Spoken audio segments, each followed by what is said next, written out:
سيدخلهم جنات تجري من تحتها الأنهار خالدين فيها أبدا وعد الله حقا ومن أصدق من الله قيلا صدق الله العظيم وصدق رسوله النبي الكريم الحمد لله رب العالمين والصلاة والسلام على سيدنا محمد خاتم النبيين وعلى آله وصحبه أجمعين. حضرات علماء کرام، دانشوران قوم ملت، مسلیان کرام، جشن پٹنہ کی اس جامع مسجد میں درس قرآن کے اس مبارک سلسلے میں اپنی شرکت کو اپنے لیے باعث سعادت سمجھتا ہوں اور میں امام صاحب کا اور نائب امام صاحب کا شکر گزار ہوں کہ انہوں نے اس عاجز کو اس سلسلے میں شریک کیا. اللہ تعالی ہم سب کے بیٹھنے کو قبول فرمائے. بزرگوں، قرآن کریم وہ عظیم ترین دولت ہے جو اللہ تعالی نے پوری انسانیت کی ہدایت کے لیے نازل کیا. صرف اہل ایمان نہیں بلکہ اس کائنات میں اگر کوئی فرد بشر ہے اور اس کو ہدایت چاہیے تو اس کو ہدایت کہاں ملے گی؟ قرآن کریم میں ملے گی. کیونکہ ہدایت کے لیے اللہ نے ہادی سرور کائنات مدنی آقا جناب محمد رسول اللہ صلی اللہ علیہ وسلم کو بھیجا تو وہ بھی کتاب ہدایت قرآن کریم سے ہوئے. اتر کر ہرا سے سوئے قوم آیا اور ایک نسخہ کیمیا ساتھ لایا. یہ نسخہ کیمیا اور ہمارے عروج و زوال کا محور یہ قرآن کریم ہے. اگر ہم قرآن کریم سے جڑیں، اس کو اپنے لیے گائیڈ بک بنائیں، اس کو اپنے لیے محور حیات بنائیں، اللہ تعالیٰ بالیقین عروج عطا فرمائے، ترقی عطا فرمائے اور زوال سے بچائے گا. خود اللہ تعالیٰ کی بشارت ہے. تو ہم جب بھی بیٹھیں اپنی ضرورت سمجھ کے بیٹھے، اپنی ہدایت کے لیے، اپنی توانائی کے لیے، اپنے ایمان کو چارج کرنے کے لیے. حضرات صحابہ کی کیفیت یہ تھی کہ وَإِذَا تُلِيَتْ عَلَيْهِمْ آيَاتٌ زَادَتْهُمْ ایمانا، کہ جب قرآن کریم کی آیات پڑھ کے انہیں سنائی جاتی تھی تو ان کا ایمان اسٹرانگ ہوتا. دیکھیں ابھی جو آیت کریمہ کی تلاوت کی گئی ہے یہ سورہ نساء کی 122 نمبر کی آیت ہے. اس سے قبل 121 اور 122 اور 119 نمبر کی آیات میں اللہ تعالی نے یہ بتایا کہ شیطان انسانیت کا اور بنی نوع انسانی کا دشمن ہے. وہ غلط راستے دکھاتا ہے، وہ امیدیں دلاتا ہے لیکن اس کی امیدیں جھوٹی ہوتی ہیں. وہ خوف دلاتا ہے لیکن اس کا خوف بھی جھوٹا ہوتا ہے. لوگ اس کی پرستش کرتے ہیں یا اس کے راستے پر چلتے ہیں تو کسی امید میں چلتے ہیں لیکن وہ امید پوری نہیں ہوگی.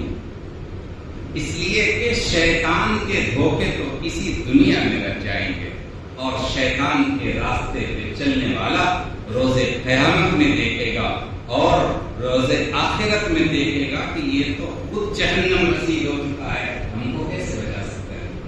اللہ تعالی نے فرمایا کہ وَمَن يَتَّخِذِ الشَّيْطَانَ وَلِيًّا مِن دُونِ اللَّهِ، کہ جس نے شیطان کو اللہ کو چھوڑ کر کے اپنا ولی اور کارساز بنا لیا، فَقَدْ خَسِرَ خُسْرَانًا مُبِينًا، تو وہ بدترین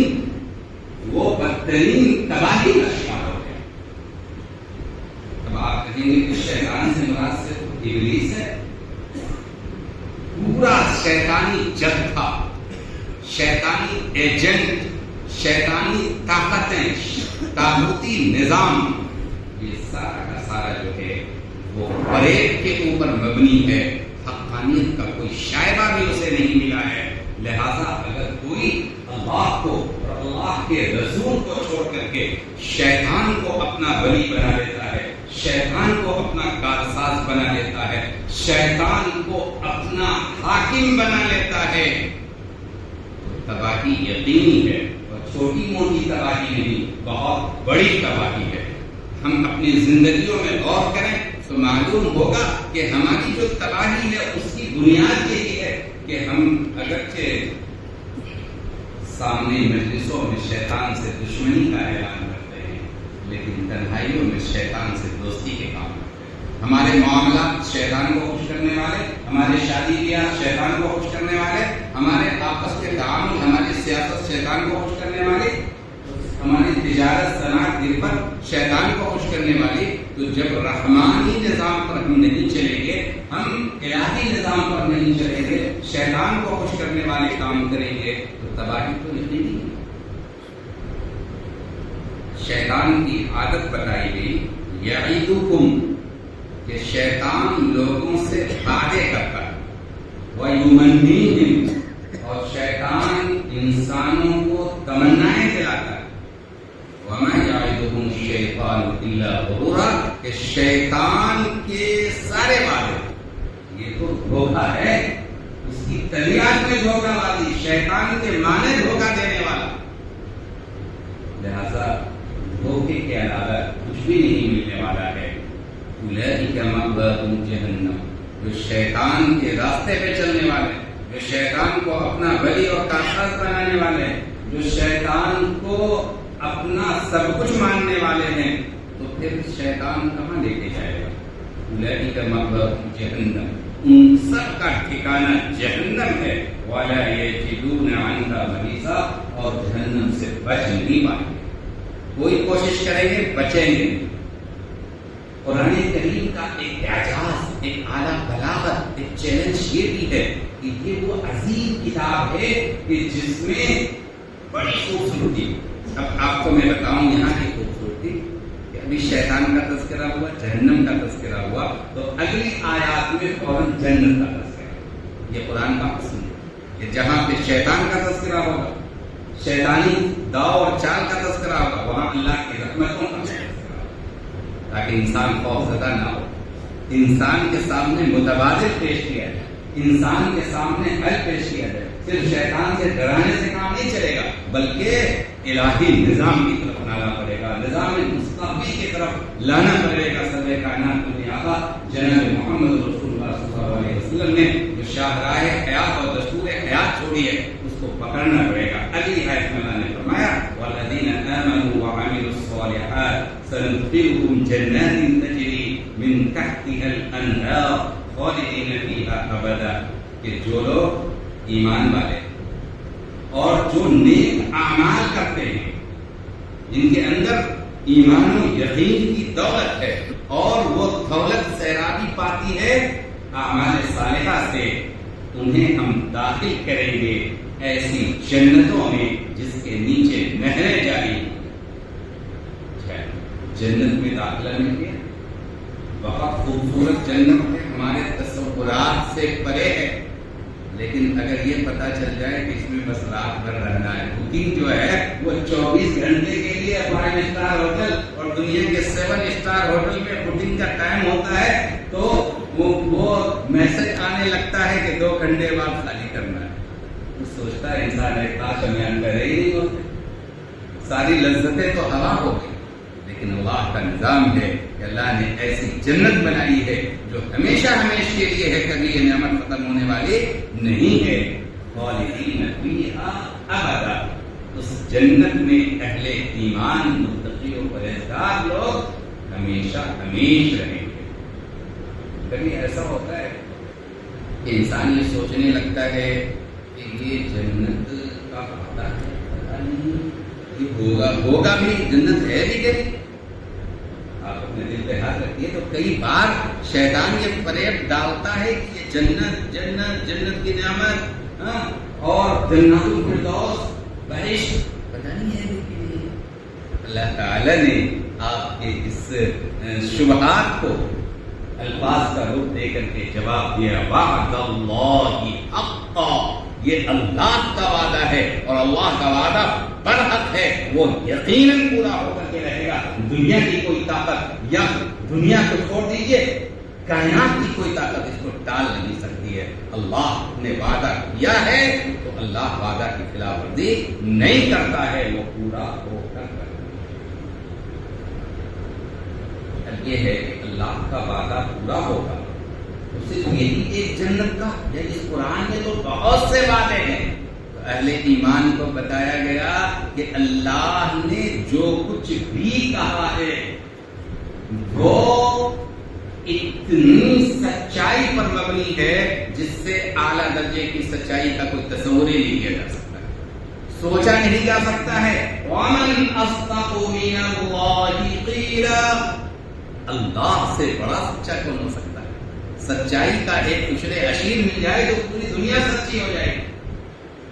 اللہ سے بڑا کوئی سچا نہیں ہو سکتا ہے. تو اللہ نے جتنے وعدے کیے ہیں سب سچے ہیں، اللہ نے جتنی بشارتیں دی ہیں وہ سب سچے ہیں، اور اللہ کے نبی نے جتنی بشارتیں دی ہیں وہ سب سچی ہیں، کیونکہ اللہ کے حکم کے مطابق آپ نے بشارت دی ہے. اب ایک عملی پہلو، نیک عمل کرنے کی بات آئی. ہم سوچتے ہیں کہ یہ دنیا کے کام خود بخود ہو جانے چاہیے. ہم مسلمان ہیں، ہم خیر امت ہیں، تو پوری دنیا ہمارے سامنے جھک جائے، چاہے ہم رات کے 12 بجے اور 2 بجے سوئیں جا کر کے اور صبح 12 بجے تک سوتے رہیں، اور چوک چوراہوں پہ بیٹھ کر کے گباشی کرتے رہیں، بے عملی اور نکما پنی کے شکار رہیں، اور پھر بھی ہماری حکومت کو، اور پھر بھی ہم اقتدار اعلیٰ حاصل کرنے والے بن جائیں. اللہ نے کہا کہ یہ نہیں ہو سکتا. یہ قرآن ہر چیز کا علاج ہے. یہ ہمارے اور آپ کی جو نکما پنی ہے اس کا بھی علاج ہے. اللہ تعالیٰ نے فرمایا لیس بامانیکم، امیدیں باندھنے سے کچھ نہیں ہوتا، خیالی پلاؤ پکانے سے کچھ نہیں ہوتا. اصلی پلاؤ پکانے کے لیے محنت کرنی پڑتی ہے، خواتین کو پسینے بہانے پڑتے ہیں، اس کو مختلف قسم کے مسالہ جات کو بھوننا پڑتا ہے، بہت پسینے نکلتے ہیں تو ایک لذت والا کھانا تیار ہوتا ہے. لیکن خیالی پلاؤ دماغ میں پکا لیا ہو گئی بات، نہیں ہو سکتی ہے. لیس بامانیکم، صرف امیدیں باندھنے سے اور صرف تمنائیں باندھنے سے اور صرف کل کی امید میں بیٹھے رہنے سے کچھ نہیں ہوتا. چاہے اہل ایمان بیٹھے رہیں بے عمل بن کر کے، اور چاہے یہ دوسری قومیں ہیں وہ بیٹھے رہیں، تمہارے سوچنے سے اور تمہارے امیدیں باندھنے سے کچھ بھی نہیں ہوتا. من یعمل سوءا یجز بہ، کہ جو برے کام کرے گا اس کی خدائی ہو کر کے رہے گی، جو گندے کام کرے گا اس کی وہ سزا مل کر کے رہے گی، جو بے عملی کا شکار رہے گا اس کو ریجیکٹ کر دیا جائے گا، وہ کامیاب نہیں ہو سکتا. وَلَا يَجِدْ لَهُ مِن دُونِ اللَّهِ وَلِيٌّ وَلَا نَصِيرٌ. برے کام پہ سزا ملے گی، اور آپ چاہیں گے کہ ہم تو اللہ کو ماننے والے ہیں، بچا لے، اللہ تعالیٰ نہیں بچا سکتا. اللہ کا نظام ہے، اللہ کا فیصلہ ہے، اور جو اللہ کا فیصلہ ہے وہ نافذ ہو کر رہے گا. اب یہ ہے کہ اس دنیا میں کئی ایسے لوگ ہیں جو فیمنسٹ کہلاتے ہیں. کئی ایسی عورتیں آپ کو مل جائیں گی، پڑھے لکھے لوگ جانتے ہیں فیمنسٹ کا مطلب خواتین پسند. وہ کہتے ہیں کہ شریعت میں، دین اسلام میں خواتین کو، عورتوں کو، ویمن کو برابر کے حقوق نہیں دیے گئے. قرآن کریم کہتا ہے کہ تم لوگ جھوٹے ہو. یہ قرآن کریم سب کے لیے ہے.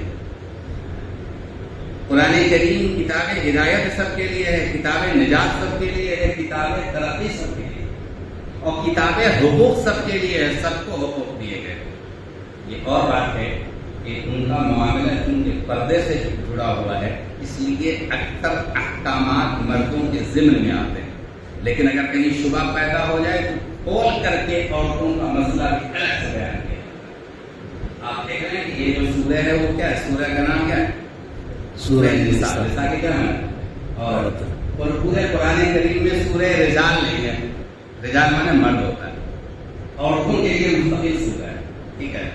یہ آیت کریمہ جو ہے 124 نمبر کی آیت، اس میں اللہ رب العالمین نے بہت اعلیٰ اصول کو بیان، حالانکہ قرآن کریم کے سارے اصول اعلیٰ ہیں، لیکن بعض چیزیں ہمارے ناقص فہم کے مطابق ایسے ہیں جو اصل حاضر کے تقاضے کے عین مطابق ہیں۔ ان میں سے ایک یہ ہے کہ وَمَن يَعْمَلْ مِنَ الصَّالِحَاتِ، جس نے بھی نیک کام کیا، مِن ذَكَرٍ أَوْ أُنثىٰ، نیک کام کرنے والا چاہے مرد ہو، او انثیٰ یا نیک کام کرنے والی عورت ہو، دونوں آ گئے، چاہے مرد ہو چاہے عورت ہو، وَهُوَ مُؤْمِنٌ، شرط یہ ہے کہ نیک کام کے ساتھ ساتھ ایمان بھی ہو۔ آج کئی لوگ آپ کو مل جائیں گے کرم خالی اچھا ہونا چاہیے نجات ہو جائے گی، نہیں، صرف کرم سے نہیں، ایمان اور اس کے ساتھ نیک کام۔ ایمان بنیاد ہے اور تب اس کے اوپر اعمال کا شجر لگتا ہے۔ تو جس نے نیک کام کیا چاہے مرد ہو یا عورت ہو اور ایمان اس کے دل میں ہو، فَأُولَٰئِكَ يَدْخُلُونَ الْجَنَّةَ، تو وہ لوگ جنت میں داخل ہوں گے، وَلَا يُظْلَمُونَ نَقِيرًا، اور ان کے اوپر ذرہ برابر بھی ظلم نہیں کیا جائے گا، کیونکہ ہمارا رب کیا ہے؟ عدل کو پسند کرتا ہے، عدل کا حکم بھی فرماتا ہے۔ عدل کے مطابق، اور عدل ہی نہیں بلکہ عدل سے اونچا مقام ہے رحمت کے مطابق، اپنی مہربانی سے اللہ تعالیٰ بہت کچھ عطا فرمائیں گے۔ لہذا ظلم کا تو کوئی شبہ ہی نہیں ہے، کوئی شائبہ ہی نہیں ہے۔ بزرگوں، ان چند آیات کریمہ میں جس کی تفصیل ابھی مختصر سے وقت میں بیان کی گئی، ہمارے عمل کرنے کے لیے بہت بڑے بڑے اصول بیان کیے گئے۔ پہلی بات تو یہ کہ ہمیں شیطان کے دھوکے میں نہیں پڑنا، شیطان کا جو چھلاوا ہوتا ہے، شیطان جو ہمارے سامنے پرکشش اور پرفریب راستے دکھاتا ہے، ناکامی اس کی مقدر ہوتی ہے، لہذا ہمیں بچنا چاہیے۔ اللہ تعالیٰ نے جو وعدہ کیا ہے وہ ایمان اور اچھے اعمال پہ، ہمیں اپنے ایمان کی بھی حفاظت کرنی ہے، اور صرف اپنے ایمان کی نہیں بلکہ آنے والی نسل کے ایمان کی بھی حفاظت کی کوشش کرنی ہے، اچھے اعمال خود کرنے ہیں اور نسل نو کو اچھے اعمال کی تلقین کرنی ہے، تو اللہ کی طرف سے ہمیں یہ انعام ملے گا۔ اور اللہ کا وعدہ پتھر کی لکیر بلکہ اس سے بھی ہزاروں گنا زیادہ مضبوط کہ وہ پورا ہو کر کے رہے گا۔ اللہ سے زیادہ سچا کوئی ہو ہی نہیں سکتا ہے، اللہ سب سے زیادہ سچ بولنے والا ہے، اور اللہ کے نبی صلی اللہ علیہ وسلم اس کے بعد سب سے زیادہ سچائی کے پرچارک ہیں پوری دنیا کے لیے۔ اور آخری بات یہ کہ امیدیں باندھنے سے، تمنائیں کرنے سے، خیالی پلاؤ پکانے سے کچھ نہیں ہوتا ہے۔ جو برے کام کرے گا اس کی ٹھکائی ہوگی، اس کو سزا ملے گی، اور اللہ کے علاوہ کوئی اس کو بچا بھی نہیں سکتا۔ لہٰذا میرے بھائی، ہم سب کی ذمہ داری ہے کہ ہم میں سے کوئی بھی معصوم نہیں ہے، لہٰذا اپنے گناہوں سے توبہ کریں تاکہ ہم اللہ کی پکڑ سے بچ سکیں۔ اور آخری بات یہ کہ چاہے مرد یا عورت جو بھی اچھے کام کرے گا، اللہ کے یہاں ان کے لیے بڑا انعام ہے، لیکن شرط یہ ہے کہ ایمان موجود ہو، ایمان اور اس کے ساتھ اعمال صالحات، تو ان کے لیے اللہ نے جنت کی بشارت دی ہے، اور یہ بھی فرمایا ہے کہ کسی کے ساتھ نہیں کیا جائے گا۔ دعا کریں کہ اللہ رب العالمین ہمیں ان لوگوں میں شامل فرمائے جن کے لیے اللہ تعالیٰ نے جنت کی